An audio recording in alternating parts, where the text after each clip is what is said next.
Welcome to Chitra சமையல். கத்திரிக்காய் வச்சு ஒரு ரெசிபி நாம் இன்றைக்கி செய்ய போகிறோம். கத்திரிக்காய் இருந்தால் வாய்க்கு ருசியாக இப்படி செஞ்சு பாருங்கள். கத்திரிக்காய் சாப்பிடாதவங்க கூட இந்த மாதிரி செஞ்சு கொடுத்தா விரும்பி சாப்பிடுவாங்க. வாங்க, இதுக்கு தேவையான பொருளை நம்ம இப்போ பார்க்கலாம். 4 கத்திரிக்காய் எடுத்துருக்கோம். மேலே காம்பு கட் பண்ணிவிட்டு இந்த மாதிரி 4 கட் பண்ணி வச்சுருக்குறோம். 4 கத்திரிக்காய் எடுத்துருக்குறோம். இதுக்கு நம்ம ஒரு மசாலா நம்ம தயாரிச்சுக்கணும். ஃபஸ்ட்டு கத்திரிக்காவை நம்ம எண்ணெயில் ஒரு கடாயில் எண்ணெயை ஊற்றி இதை கொஞ்சம் நேரம் 5 நிமிஷம் வேக வச்சு தனியாக ஒரு பிளேட்டில் நம்ம எடுத்து வச்சுக்கணும். அப்புறம் இதுக்கு ஒரு மசாலா நம்ம தயாரிச்சுக்கணும். அதுக்கு தேவையான பொருளை நம்ம இப்போ பார்க்கலாம். ஒரு கைப்பிடி அளவு தேங்காய் துருவல், இஞ்சி ஒரு துண்டு கட் பண்ணி வச்சுருக்குறோம்.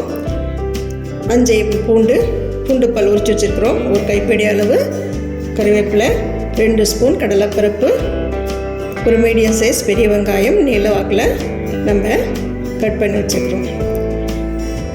இதை ஃபஸ்ட்டு நம்ம எண்ணெய் ஊற்றி இதெல்லாம் நம்ம தாளித்து மிக்சியில் போட்டு நைஸாக அரைச்சி எடுத்துக்கணும்.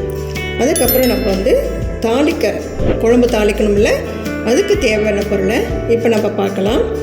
கடுகு உளுத்தம் பருப்பு 1 ஸ்பூன், வெந்தயம் 1/4 ஸ்பூன், சோம்பு 1/4 ஸ்பூன், ஒரு மீடியம் சைஸ் தக்காளி சின்னதாக கட் பண்ணி வச்சுருக்குறோம்.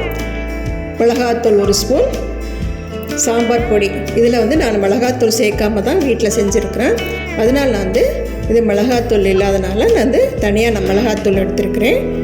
2 ஸ்பூன் சாம்பார் பொடி, கொத்தமல்லி தூள் ஒரு 3 ஸ்பூன், வரமிளகாய் 2, மஞ்சத்தூள் 1/4 ஸ்பூன், எலுமிச்சப்பழ அளவு நம்ம புளி எடுத்து ஊற வச்சு இந்த மாதிரி கரைச்சி வச்சுருக்குறோம்.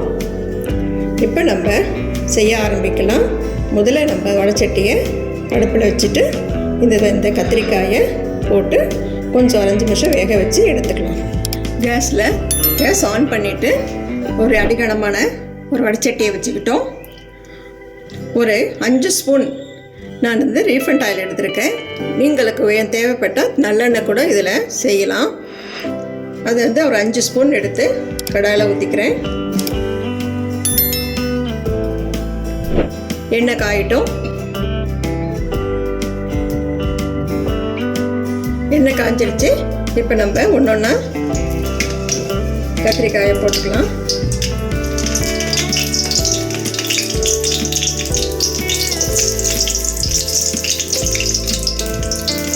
மேல் தோல் கொஞ்சம் சுருங்கி வரணும். அதனால் ஒரு 5 நிமிஷம் நம்ம மூடி வச்சு வேக வைக்கலாம்.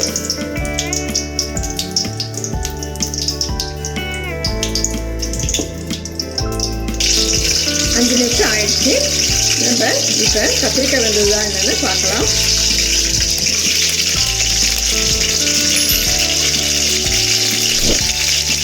பாருங்கள், நல்லா தோல் சுருங்கி நல்லா வெந்திருக்கு. இதை நம்ம ஒரு தட்டில் எடுத்து வச்சிடலாம்.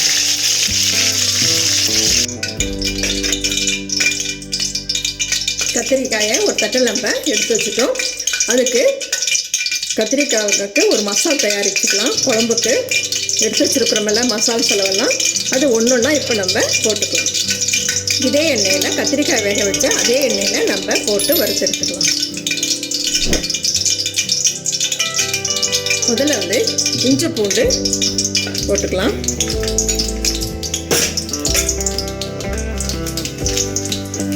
இஞ்சி பூண்டு கொஞ்சம் நல்லா வதக்கிக்கலாம்.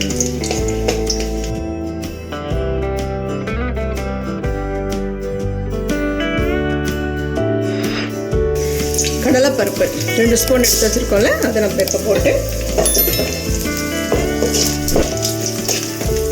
வறுத்துக்கலாம். கொஞ்சம் பொன்னிறம் ஆகணும். அப்போ தான் கொண்ட குழம்பு இன்னும் நல்லா டேஸ்ட்டு கொடுக்கும். ஓரளவு பொன்னிறமாக நம்ம கடலைப்பருப்பை நம்ம வறுத்து எடுத்துக்கலாம். பொன்னிறமாக ஆயிடுச்சு. அடுத்தது கருவேப்பிலை கொஞ்சம் போட்டுக்கலாம். அடுப்பு நம்ம மீடியம் சைஸில் தான் வச்சுக்கணும்.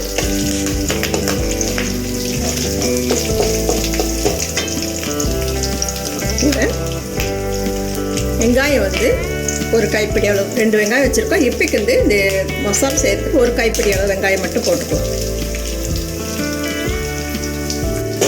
மீதி நம்ம தாளிப்புக்கு வச்சுக்கலாம்.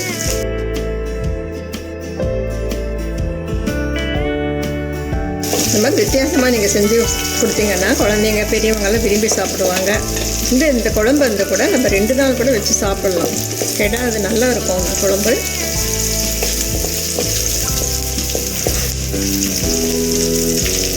ஒரு நல்ல வெங்காயம் வெடித்து வருது.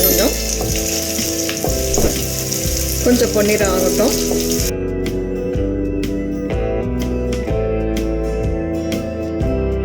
கொஞ்சம் பொன்னிறம் ஆகிடுச்சு. இப்போ நம்ம வந்து தேங்காய் தூள் வச்சுக்கிற ஒரு கைப்பிடி அளவு அது போட்டுட்டு கேஸ் ஆஃப் பண்ணிடலாம். நீங்கள் வந்து பல்லாக கூட நீங்கள் வந்து போட்டுக்கலாம் தேங்காவை, அது உங்கள் பிரியம். கொஞ்சம் ஆற விட்டுட்டு நம்ம மிக்சியில் நைஸாக அரைச்சி எடுத்துக்கலாம். வறுத்து அரைச்சதை இந்த மாதிரி நைஸாக நம்ம மிக்சி பவுலில் வந்து அடித்து எடுத்துக்கிட்டோம். இப்போ இது பக்கத்தில் நம்ம வச்சுக்கலாம். இப்போ குழம்பு தாளிக்க ஆரம்பிக்கலாம். எண்ணெய் விட்டுக்கலாம். ஒரு 3 ஸ்பூன் எண்ணெய் வச்சுருக்கேன். அதை இப்போ நம்ம ஊற்றிக்கலாம்.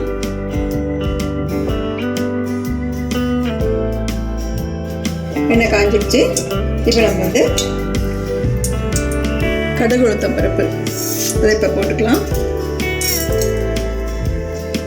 பொரியட்டும்.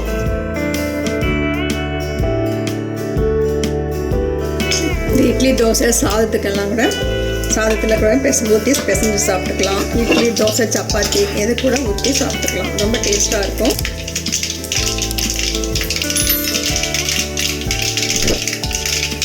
கடுகு பொரிஞ்சிட்டு வருது. இப்போ இந்த டயத்தில் வெந்தயம் 1 ஸ்பூன் எடுத்துக்கோங்க. அது வெந்தயம் போட்டுக்கலாம்.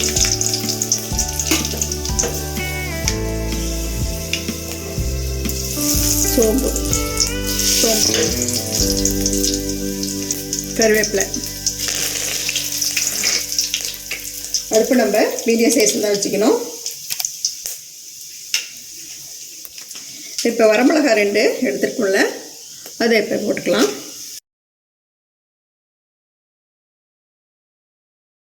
மஞ்சத்தூள் 1/4 ஸ்பூன் அதை போட்டுக்கலாம்.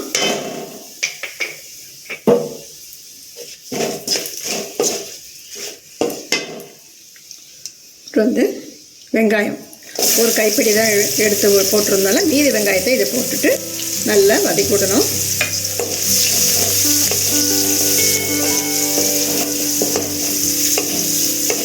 சோம்பு வெந்தயம்லாம் போட்டால் இன்னும் கொஞ்சம் நல்ல வாசனை கொடுக்கும், டேஸ்ட்டாகவும் கொடுக்கும். அதனால் இதில் வந்து வெந்தயம் சோம்பு நம்ம சேர்த்திக்கிறோம்.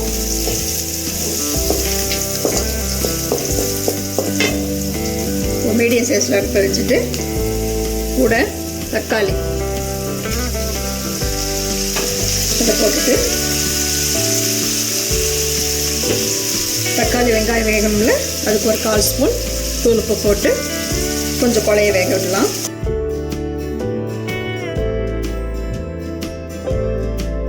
தக்காளி வெங்காயம் வந்து குழஞ்சி வெந்துருச்சு. இப்போ நம்ம மசாலா செலவுகளை சேர்த்துக்கலாம். கொத்தமல்லி தூள் வந்து 3 ஸ்பூன் சேர்த்துக்கலாம், அது போட்டுக்கிறோம். அடுத்தது சாம்பார் பொடி போட்டுக்கிறோம். மிளகாத்தூள்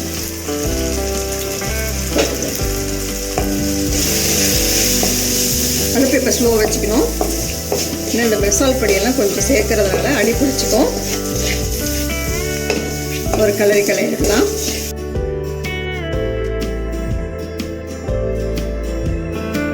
அரைச்சி வச்சுருக்கோம்ல மசால் அதை இப்போ ஊற்றிக்கலாம்.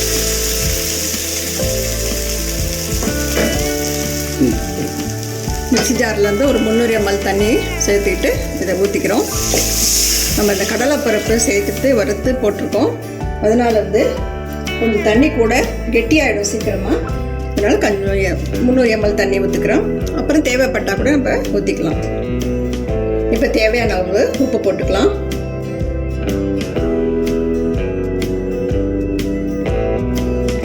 எண்ணெயில் வறுத்து வச்சுருக்கோம்ல கத்திரிக்காயை அதை போட்டுடலாம். ஒரு கிளறிட்டு அடுப்பை மீடியம் சைஸ் வச்சுட்டு ஒரு மூடி போட்டு மூடலாம். குழம்பு வேகட்டும். இப்போ மூடி திறந்து பார்க்கலாங்க கத்திரிக்காயெல்லாம் வெந்துருச்சான்னுட்டு.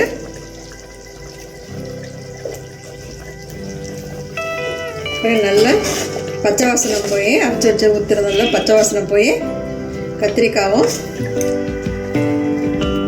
நல்லா வெந்திருக்கு. இப்போ நம்ம புளி கரைசல் நெல்லிக்காய் புளியை ஊற வச்சு கரைச்சி வச்சுருக்கோம். அதை இப்போ ஊற்றிட்டு புளியோட பச்சை வாசனமும் போகிற அளவுக்கு ஒரு 5 நிமிஷம் வேக வச்சுக்கலாம். அப்புறம் நம்ம உப்பு காரம் சரியாக இருக்கான்னு பார்த்துக்கலாம்.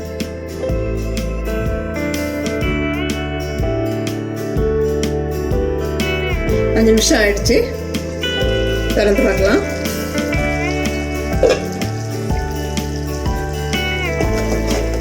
அப்புறம் நல்லா எண்ணெய் பிரிஞ்சு நல்லா கமன்னு வாசனையோட குழம்பு ரெடி ஆகிடுச்சு. புளி வாசனமும் போயிடுச்சு. இப்போ நம்ம குழம்ப டேஸ்ட் பண்ணி பார்க்கலாம். உப்பு காரெல்லாம் சரியாக இருக்குது. இதை இப்போ கேஸ் ஆஃப் பண்ணிவிட்டு ஒரு பவுலில் நம்ம ஊற்றிக்கலாம். சூப்பரான கத்திரிக்காய் குழம்பு ரெடி ஆகிடுச்சு. சுவையான கத்திரிக்காய் குழம்பு ரெடி ஆகிடுச்சு. இப்போ நம்ம பவுலில் மாற்றிட்டோம். கொஞ்சம் கொத்தமல்லி தலையை நம்ம இப்போ தூவிக்கலாம். நீங்களும் இதே மாதிரி இந்த அளவோடு செஞ்சு பாருங்கள். உங்கள் வீட்டில் பாராட்டு நிச்சயம். இந்த வீடியோ உங்களுக்கு பிடிச்சிருந்தா சித்ரா சமையலுக்கு லைக் பண்ணுங்கள், கமெண்ட்ஸ் பண்ணுங்கள், சப்ஸ்கிரைப் பண்ணுங்கள். உங்கள் ஃப்ரெண்ட்ஸுக்கும் ரிலேட்டிவ்ஸுக்கும் ஷேர் பண்ணுங்கள். உணவே மருந்து. மிக்க நன்றி. இந்த வீடியோ உங்களுக்கு பிடிச்சிருந்தா சித்ரா சமையலுக்கு லைக் பண்ணுங்கள், ஷேர் பண்ணுங்கள், சப்ஸ்கிரைப் பண்ணுங்கள். உங்களுடைய கருத்துக்களை கமெண்ட் செக்ஷனில் பதிவு பண்ணுங்கள். உணவே மருந்து.